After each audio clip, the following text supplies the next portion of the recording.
Welcome to the Empowered to Connect podcast, where we come together to discuss a healing-centered approach to engagement and well-being for ourselves, our families, and our communities. I'm JD Wilson, and I am your host. And today on the show, Becca McKay and Tana Ottinger join me as we talk about how attachment and knowledge of attachment cycles and patterns and all of that informs how we operate with each other in relationship. And so as you'll hear us talk about, we have done full deep dives into the academic understanding of attachment and attachment theory with both Jamie DeLuna as well as Dr. Casey Call from the Care and Purpose Institute of Child Development at TCU. You should definitely listen to those episodes. They are extremely informative and really, really helpful in gaining an understanding of this. So once you've got a basic understanding of attachment styles, it does tend to change the way that you interact in your relationships. And so we're going to talk all about that today and share maybe a more personal view than what you heard from us in the past. And so we're going to do that now. Without any further ado, here they are, Tana Ottinger, Becca McKay, and me. So today we are here with Becca McKay and Tana Ottinger, and we are talking about all things attachment. But instead of walking through the academic side of things, which we've done in the past with Dr. Casey Call and Jamie DeLuna from TCU, who are both brilliant people and thinkers in this field, they covered a lot of the kind of structural academic side of this and walked through all of it on that side.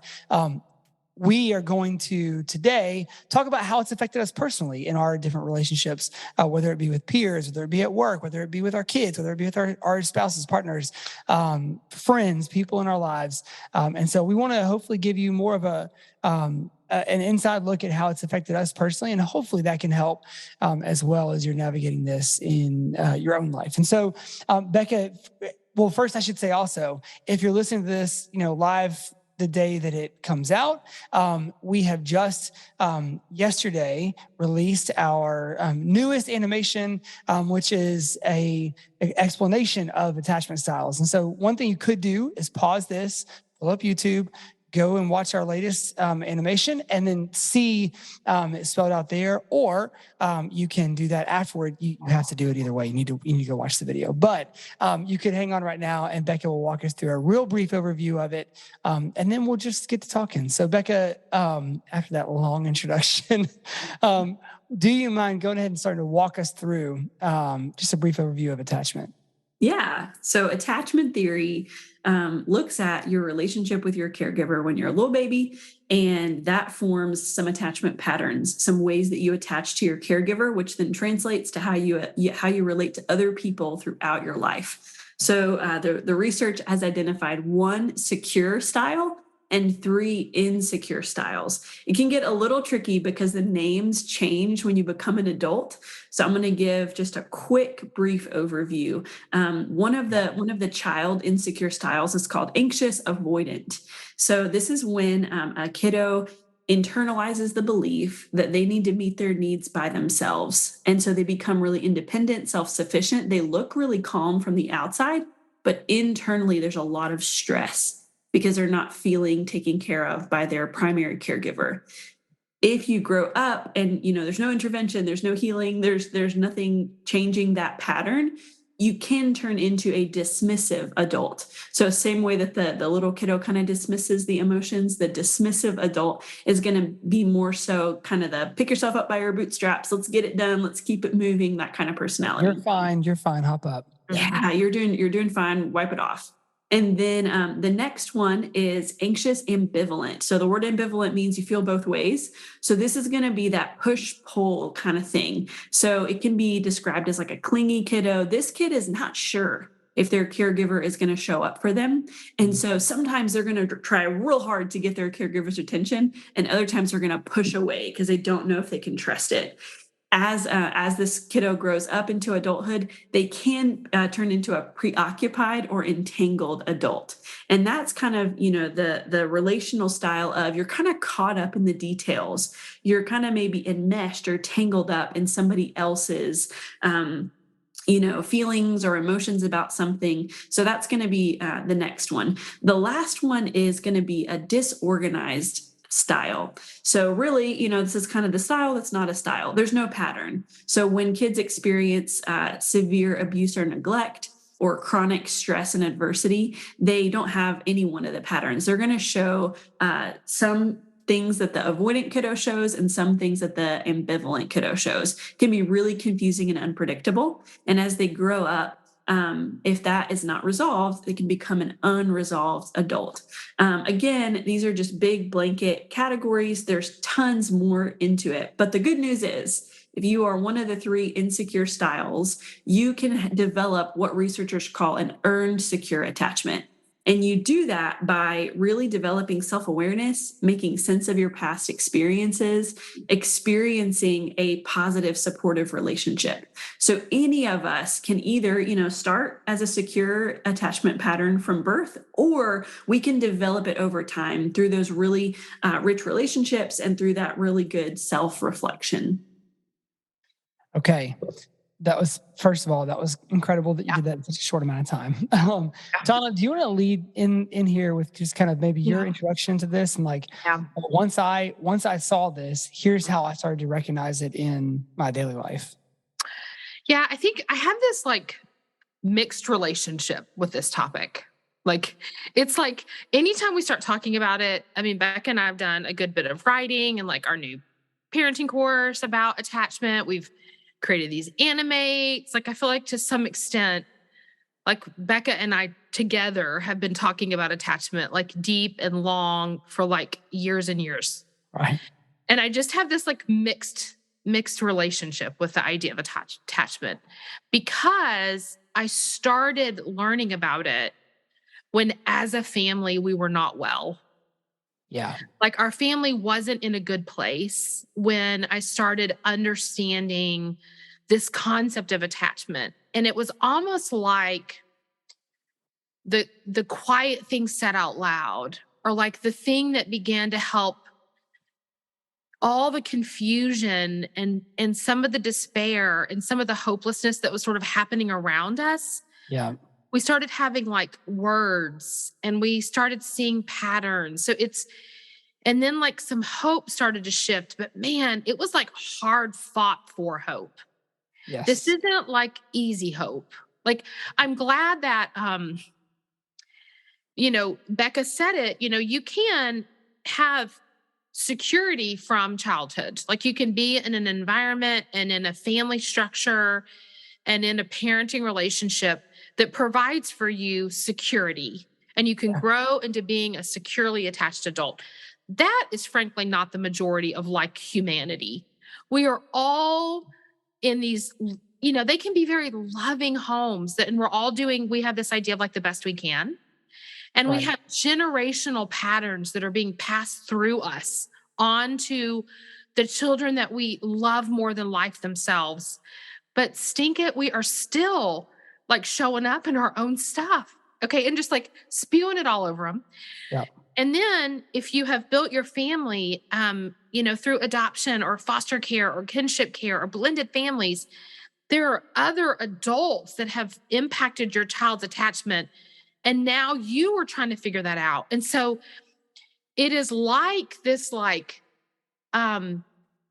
collision of chaotic attachment going on. Yeah.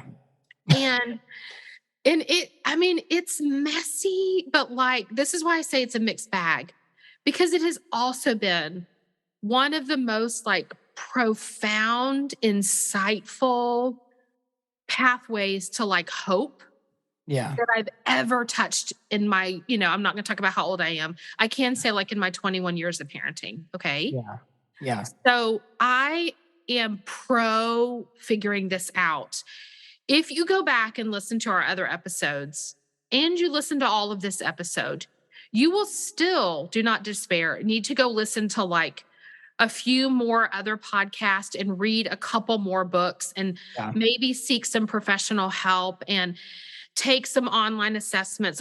This is not something that's easy to figure out for yourself. Right. And it is not something easy to figure out for somebody else, but it is worth the tenacity of thinking through this. It takes tenacious persistence to understand attachment. Yeah. So Well, that's my like relationship with this topic. I love it. And man, I had to fall in love with it because we were desperate. yeah. Oh, I think one thing that it is unlocked for me is just some hesitation, and in a maybe a better word for it is pause. Like it's given me a pause when I want to jump to a conclusion or I want to jump to frustration right away. I have to. There are factors I have to now consider that ask me why. Well, why are you quick to jump that way? Like, why are you wanting to interpret that this way? Did they actually say what you have now translated that into your head as?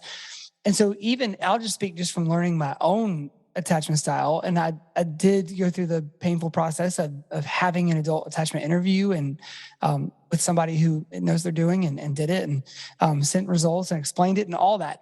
And so I now can think through that as a lens of like, oh, I bet this is why I'm holding on to this way. And it has saved our kids a lot of my angst because I will start to react one way, then I'll pause and go, what? Because a lot of times I'll notice my wife's face. And if I notice her face as being surprised that I'm so upset over something, I can then go, yep, that's not your fault. That's actually my own stuff coming through.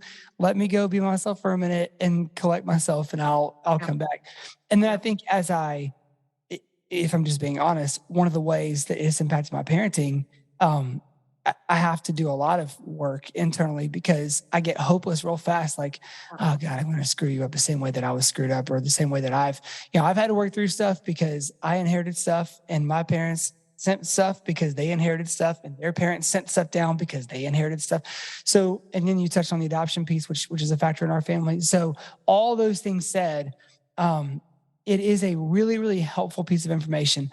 I don't think any of us are going to sit here and say, this is a silver bullet. This is the missing piece in your parenting. Once you find out this information, this is 5 steps to the better you, and learn this, and your kids will never struggle again. Like, but it is a really, really helpful piece that can help you be more aware, and gradually, I think, help our kids be more aware as well.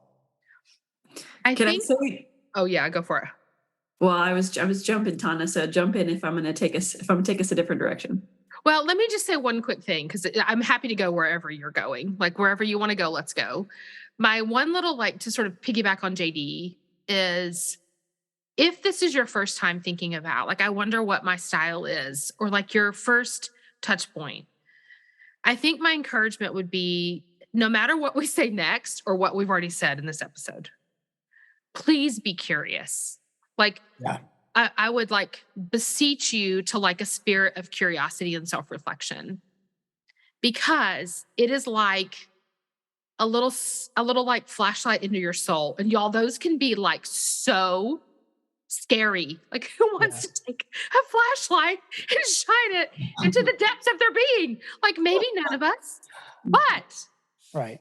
when we do, like what starts to emerge is like seeing ourselves and our reactions and our behavior. It gives us like a name and a framework and an understanding for our just personality and like way of seeing the world. Mhm. And when we can like wake up to our patterns, they lose a little bit of power. Mm-hmm. Yeah. And like we get to determine sort of what's happening now. Like they lose a little bit of the control over us in that way. Like it allows what you said, JD, that's what gives you the power to pause. Yeah. The power to pause and reflect is because you were willing to learn this information. You went through the process of self-reflection Yeah. and some of the cascade of pain that came after some of those revelations, I would guess. And the having to reconcile, like we all have to reconcile our family of origin, figure out how to do that in a way that honors the goodness of it and sees the imperfection. Like that's why I keep saying, like, this is your like encouragement and invitation to something kind of hard. But I can promise you it is no harder than like pretending this isn't happening. Like Oh gosh. you're either like pretending and playing oblivion now, sorry, or you're going to understand like there's attachment patterns happening between you and every single human being you are in relationship with. you are all bringing your family of origin, your pattern, your history, your disposition, your preconceived notions, your triggers to this equation. So either like click the flashlight on and get curious, or the attachment patterns are in control. Yeah. And you're not going to move towards any kind of earned security or healing or hope. You just kind of carry on as usual.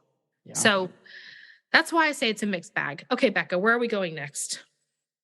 Well, I just think, how does this show up, right? So I think whenever people hear about attachment patterns, they get really confused because, well, mom was this way and dad was this way, and I'm this way, but brother's that way. And I think we can just get really caught up in all that. And so I just wanted to name that because I'm a twin.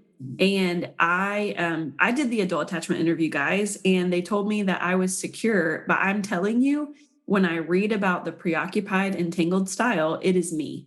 And so we could talk forever about why that is. I've been through some things in my life that I think have lended themselves to that.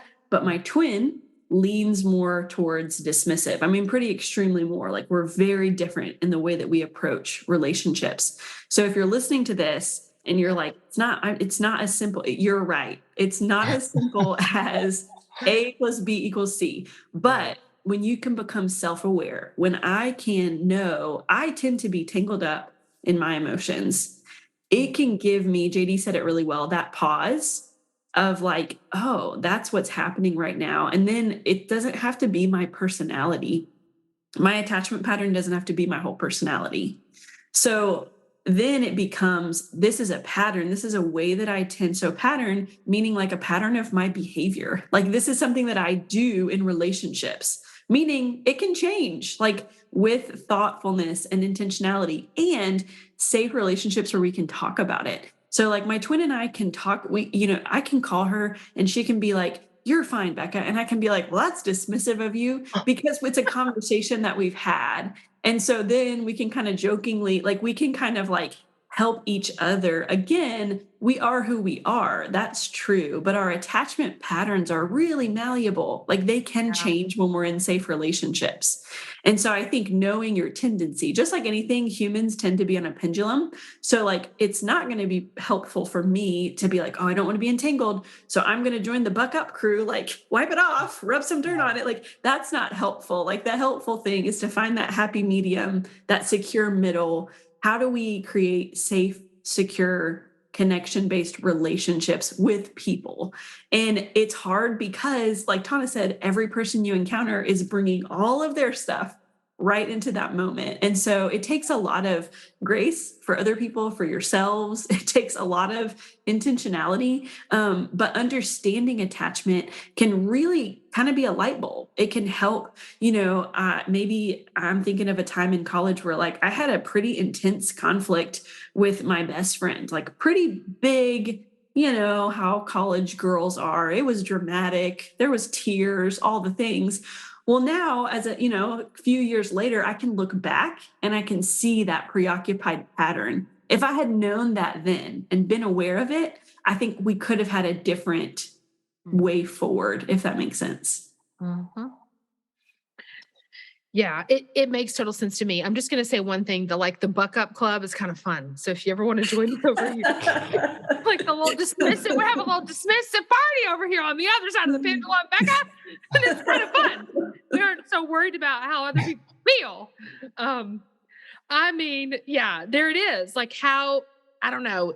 I think we probably could, and maybe we should just sort of keep thinking about like how have we seen it in practicality, like in our own relationships.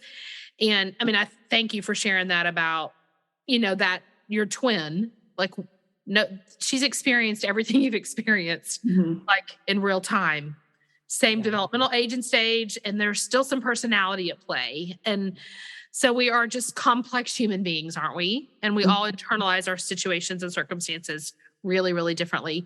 Yeah. But we are in my larger extended family, there's a whole lot of us. And I had a conversation, my mom lives with us. And so my maternal attachment figure is in my home. And she's such a huge gift and part of our family. And I'm super grateful for her. And she and I talk about this a lot because I'm getting to sort of make sense of some of my own predispositions, like with my mom in real time, in the Yeah. age and stage as she's aging. And I'm in the sandwich generation with my own young adult children, sort of talking with my mom and even having to reconcile like some of the family dynamics she's in and thinking about those generational patterns. And again, I just say like sometimes we can feel kind of hopeless about those, but thinking about the fact that we can kind of name them if we can approach them sometimes with a little bit of lightheartedness with those safe people, Right. then it just becomes something we talk about. And so with our children, family, extended members, and there's power in that. Like Yeah. that's the like bringing the quiet thing kind of to light. So, for example, I love what you said, Becca, about like we don't need a pendulum swing from one thing to another. So, like, like to put that in super brass tacks, like what would that look like? So, let's say that you've got a kiddo that is playing outside and they fall and scratch their knee. If you're just moving towards your own predisposition and you lean dismissive, you would be like, "Oh, sweetie, you look fine. Dust that off. Let's go. Keep, go on and play." If you're trying to be like, "Oh, I don't want to be dismissive, so what should I do?" Right? The pendulum swing to that would be like overly emoting and like getting super flooded with emotions and Calling doing an something ambulance. right. Or even being like, "Oh, sweetie, oh, honey, you're bleeding. Baby doll, are you okay? I remember when I got a scratch on my knee when I was 5 and it Oh, it hurt. And hurts so my mom bad. helped me. And are we all okay now? And let's go get an ice pack." Like just overly going like historical or animated or flooded or like clouding the moment with your emotion or like staying totally out of the moment with your emotion and Yeah. pushing them off. And then there's like some balanced way to attend to the moment where you're offering nurture and structure and attunement and care and helping them feel strong and sort of move past the moment. And it takes mindfulness because our knee jerk sometimes isn't the most helpful to help our children gain that secure attachment with us. So in our family, it means like a whole lot of repair. I Yeah. wish it didn't. Yeah. Oh, I wish it wasn't me apologizing a lot. Like, y'all, I'm not kidding. I have apologized to no more than 4 people that are with the last name of Ottinger today. We are like, right now it's 2 p.m. I have apologized to 4 Ottingers for my behavior today. And it's because I'm just kind of in a bad mood. I'm a little stressed. I've got a lot going on. I'm being short, dismissive, and I just want everybody to pull themselves together already. Right. You Well, know? I find it in my own, I think, playing out of this is that once I knew that my adult style was anxious ambivalent, I'm then when everything in me is like, blow this off. This is fine. They're fine. Don't give this any credence. Don't Wow. tend to their, I can lean against that and go, okay, well, is that going to be my consistent treatment toward them? Or do I want them to consistently remember me, you know, not perfectly, but consistently moving toward them when there's an express need, like bringing that safety. And so there are times, you're like walking out of the room at night, Dad, and you're like, oh, yeah. You like, don't even turn around, you stop, you're like, yes. Hoping that it's like, I I love you, mean, JD, Alicia. can I give you an example of this? A real time example. I wish I didn't have so many examples. Last night, got our 2 younger children in bed. I'm literally like, I have a little routine where like I get them in bed, I sit down, I kick my feet up, I chill, I spend some time on social media. I still kind of hang out with them while they fall asleep, whatever. That's what we need. Yeah. One of them gets up in bed. It's an hour and a half past bedtime already. We had a lot of studying to do, on and on. We got to bed late. I'm stressed. I know one of them is going to be not their best self this morning. We're in bed late. Finally, lights are out. Things are getting quiet. One of the kids is like, Mom, I think I need that medicine, that they said they didn't need like 30 minutes ago when we were up and moving. Right. And I was like, I don't think you do. I think you're fine. I think you can go to sleep. You're not going to need it. And I'm literally like, I just kicked my feet up. My feet literally just went straight for the first time in like 18 hours. And then I'm sitting there and I'm like, what kind of mother? Like, this is my thought process. What Right. kind of mother doesn't give their child medicine when they say, can I, basically like, Mom, I think I need that medicine now. And I'm like, all I said is, you don't need it. It just got quiet. And now your mind's racing and you just think you need it. I mean, this is what I'm saying. Well, And I'm sitting there like, my Hannah. And I got up, walked over. I was like, hey, sweetie, do you think you need that medicine? Yes, ma'am. I was like, let's go. But yeah, like, my first reaction was like, no. So with a little bit of a like expletive in front of it, like, oh no, right, get right, that right. medicine. It's too late. You got to bed. I mean, this is for real, y'all. This is it. Like, Yeah. I wanted to send him to bed feeling unmedicated. Well, I mean, I think there are moments too where I think back to that adult attachment interview and questions are asking about care I received growing up. And I'm like, this is one of those moments from their future interview where I've got to show up.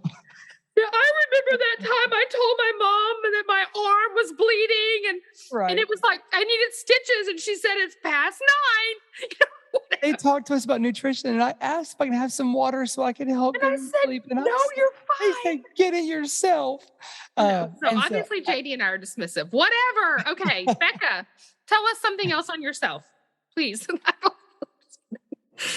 Oh, well, this is the funny thing. So it's all over the TikTok these days. They call it the anxious avoidance cycle, which is confusing because both of the titles have anxious in them, but it's Right. the preoccupied with the dismissive. So lots of times it shows up in relationships where the preoccupied the Beccas show up and we need some nurture and some compassion. And so we go to, bless him, my dismissive husband, and I'm having a hard day at work. There's so much stress. There's just a lot of deadlines. I don't know how to do it all.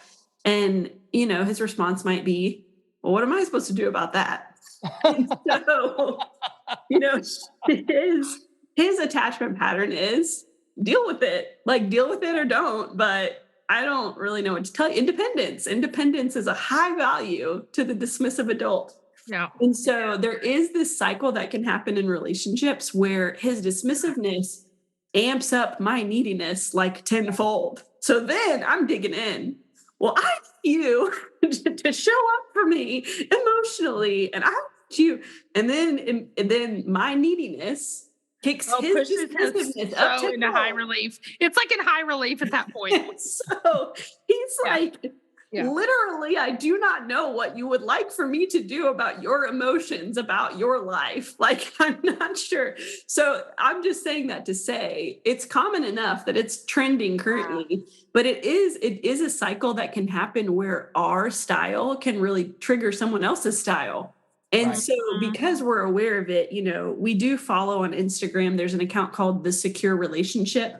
And she does really fun graphics of like birds that are talking and it's really helpful. It's been helpful for our marriage because we'll sometimes in the middle of one of those little cycles, we'll be scrolling on Instagram, sending each other like the secure relationship stories to kind of hey, let's break the ice. Like you said, Tana, when you can approach it with some lightheartedness, when you can be self-aware enough and safe enough in the relationship to kind of push each other a little bit in helpful ways. But if you're not paying attention, man, that cycle, I'm laughing about it now, but there's definitely times where we're neither of us are laughing. There's times where my pattern is really, really messing with him and his pattern is jumping into overdrive and we're almost one-upping each other. I'm going to get more clingy. Okay, well then I'm going to get more push away. And so we can really amp each other up if we're not paying attention.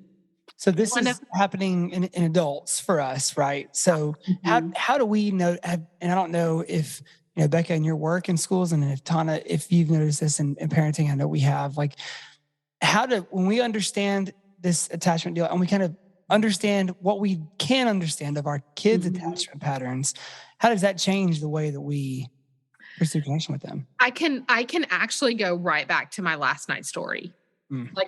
I'll invite you into my thought process. I'm joking. I really was I do not want to get up right now. I mean, I have this internal dialogue going on. Now, I'm going to tell you, I don't know that I would have gotten up and given the medicine that I'm not really sure the kid needed for all of our children. Yeah. But this particular child leans towards dismissing their own needs. They are like, they lean towards dismissing. And I literally was like, this is the child that just told me they need something. They're Right. assessing their own need. I need right now to help them continue to move towards earned security. So I need to model meeting an express need. Like right now, I need to get up and do that. Yeah. So my like redo of offering the medication and that nurturing support was because I knew I was keeping that child in mind. Yep. If it was a different child that might lean more sort of anxious and like sort of always needed mom and like there's always something and like maybe that this really isn't what's needed right now because there's a good bit of push pull going on to mom a lot, I might have said, honey, I think you're okay. Let's give it about 10 minutes and see if you still feel that way. But Right. that is my natural reaction. It was not the helpful reaction for the child that asked that last night. That child probably sat there and assessed their own needs for a long time before saying they thought they needed that medicine. So I'd need to get up and give the kid the medicine because they're going to be the one that's more like, like ambivalent. They're not connected to me necessarily. So I think it's keeping you in mind, keeping your child in mind, and considering the way we talk a lot about the attachment dance. How do y'all dance together? How are you in relationship with each other? And then respond in a way that's pulling you towards more earned security, away from your tendency, not pendulum, some kind of healthy balance, and providing the balance that that particular child needs to continue to move themselves that way as well. Keeping the relationship in mind. That's really good.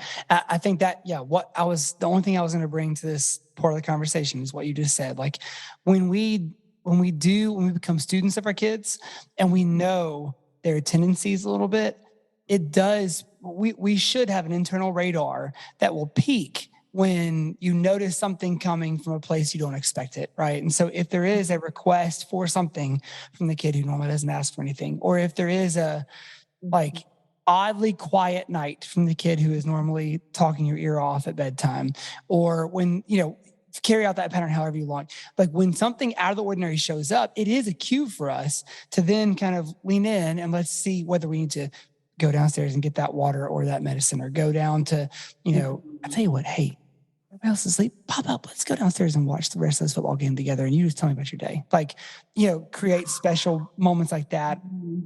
Those kind of things do show up later on the adult attachment interview in the positive side, right? And so I think, I don't tend to be achievement oriented with many things.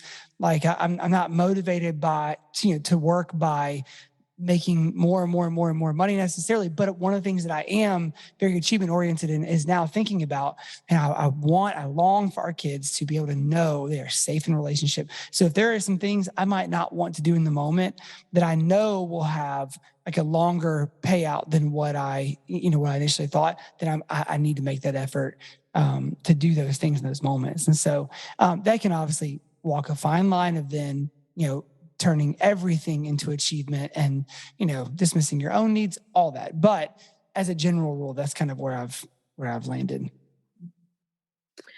I think about honoring bids for attachment and what does it look like? All of us sort of bid with each other really differently. So understanding, again, that child that might not always place that attachment, like that kind of ask for attention or support or care or nurture, like respond to that bid the way that child needs. Maybe if you've got another one that is, maybe not quite pursuing independence or separation because they are sort of anxious and insecure and attached to you in a way they don't feel safe going out. Then we are huge fans of Circle of Security.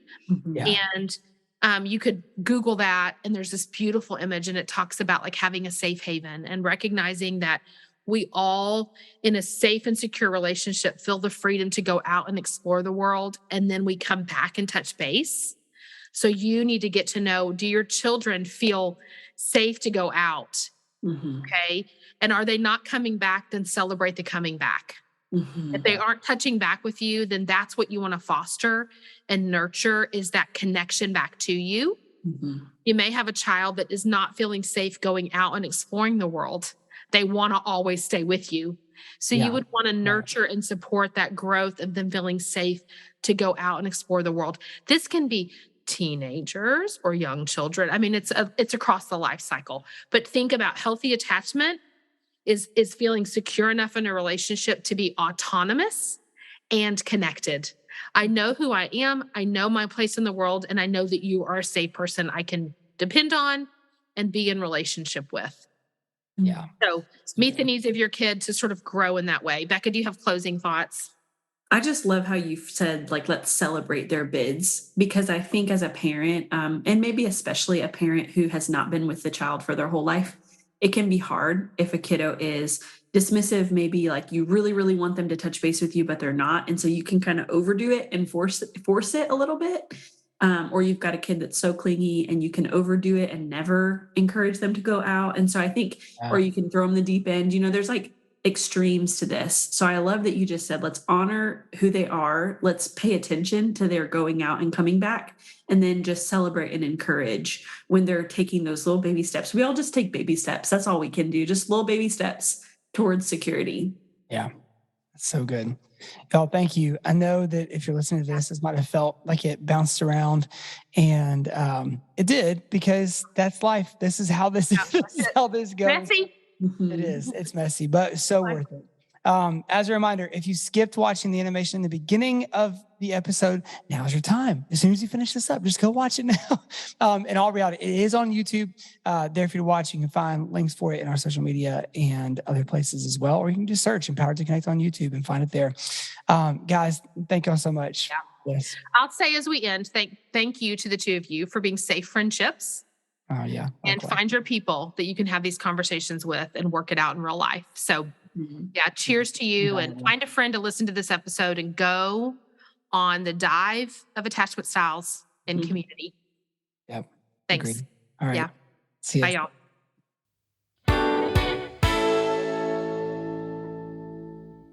Well, thanks for tuning in today, for being a part of this episode.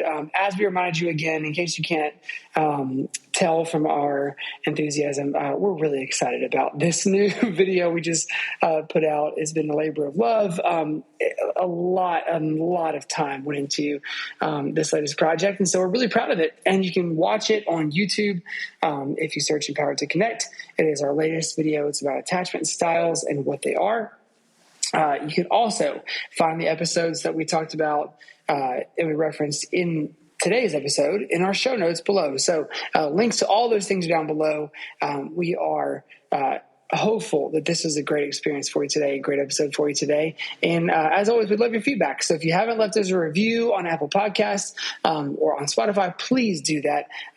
Rating us and reviewing us on those different services helps us to be found and basically delivered to other people who might want similar content. So without anything else to say, for Kyle Wright, who edits and engineers all of our audio, for Tad Jewett, the creator of the music behind the Empowered to Connect podcast, I'm JD Wilson, and we will see you next week on the Empowered to Connect podcast.